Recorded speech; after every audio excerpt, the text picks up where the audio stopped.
Remember the infinitely many solutions, and I said that these overlap each other. See how the green shows up? So I'm graphing the red, and then as soon as I graph the green literally on top of it. Well, let me show you when you have a dependent system. Let me show you how you know when you work out the solution by hand, how you can tell, okay?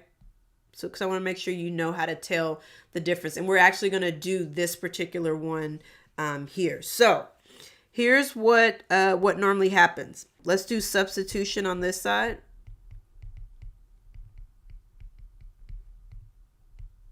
Okay.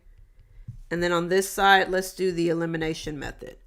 And I hope this is not too small. Let me know if it's too small and I'll have to think of something else where we... Okay, so let's do both on this side. So on the substitution side, when you're looking at these, it's kind of like, what can I do? Well, the first thing I would do, I want to make this equation smaller. See how the numbers are bigger? And I can divide everything by 4. So I'm going to divide everything in this equation by 4. So let me do that first before I do the method. So this is 3x minus 4y equals 13. I'm going to divide everything by 4.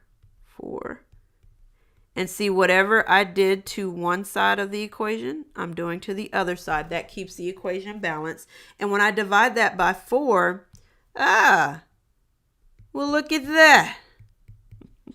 You're like, we knew that was going to happen. They're the exact same equation. They're the exact same equation. But let me show you mathematically, because sometimes it doesn't work out immediately. You have to kind of do some steps. But let me just show you. So if I take this first equation, and we'll just do it real quick. If I take 3x minus 4y equals 13, and if I solve it for y, you get what? Y equals, that should be minus 3x minus 4. What did I get? Yeah. Minus 3x plus 13 over negative 4. And of course, the other equation is the same way. But if you go to do the substitution, so if I substitute this into the other equation, let me show you what you end up with. We'll do green. So if I say that's going to be 12x minus 16 times this, minus 3x plus 13, divided by negative 4. And then equals 52. See how much work that is? That's why when I tell people like, hey, if you can do the elimination method, do the elimination method. Because sometimes the substitution method be extra. You be like, anybody got time for that, right? Okay. So let me finish for the sake of the drama. Let me finish. So this is 12x minus, now here's what you notice. This is a fraction in here, right? I can divide this negative 4 by this negative 16 because this is really multiplication. If I put this over 1, it's really like you have 16 over 1 times this. So you can divide these, you can divide those, right? And 4 will go into 4 one time and 4 go into 16 4 times, right? And see, it's a negative and a negative. So I'm going to go ahead and just make it positive. So that's going to be plus 4. Yeah. And we still have the numerator, right? Okay.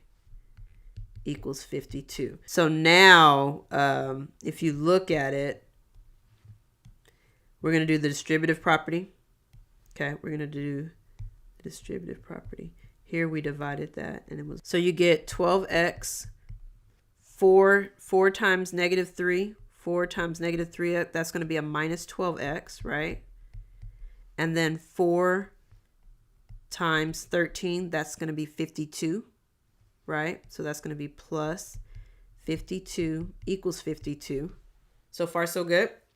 Okay. Now, I'm going to, just for so you can see it real quick, you're going to see it real quickly once I move this. I'm going to move the 52 on that side. So then we have 12x minus 12x equals 52 minus 52, right? Well, what happens?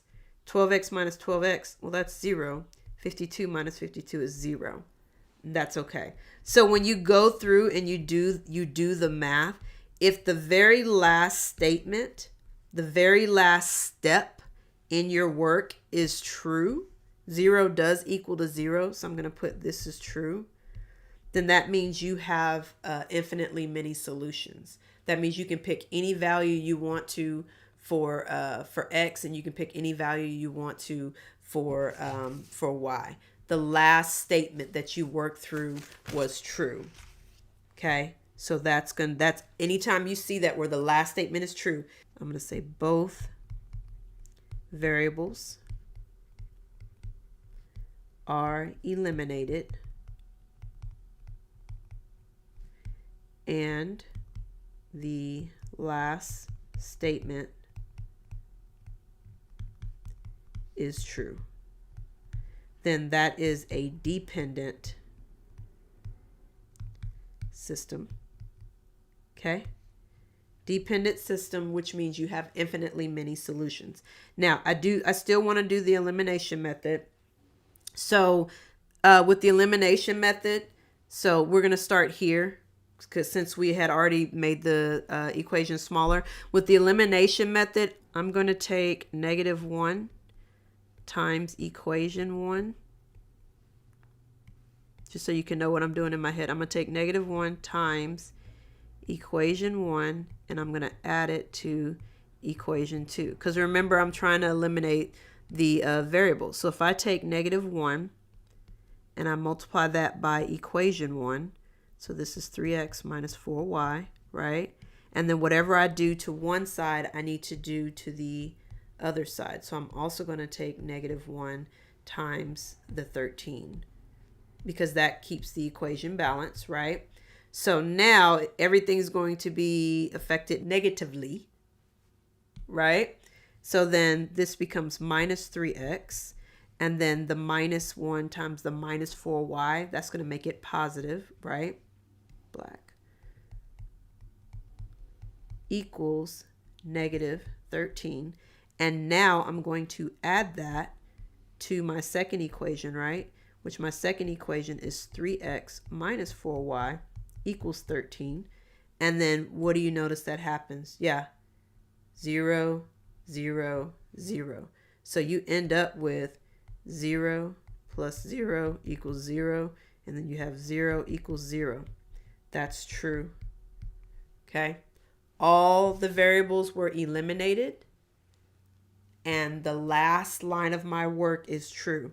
So infinitely many solutions.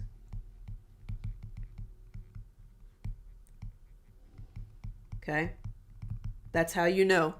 All variables are gone. The last thing I did, the answer came out true. Infinitely many solutions. And always keep your equation balanced. Okay.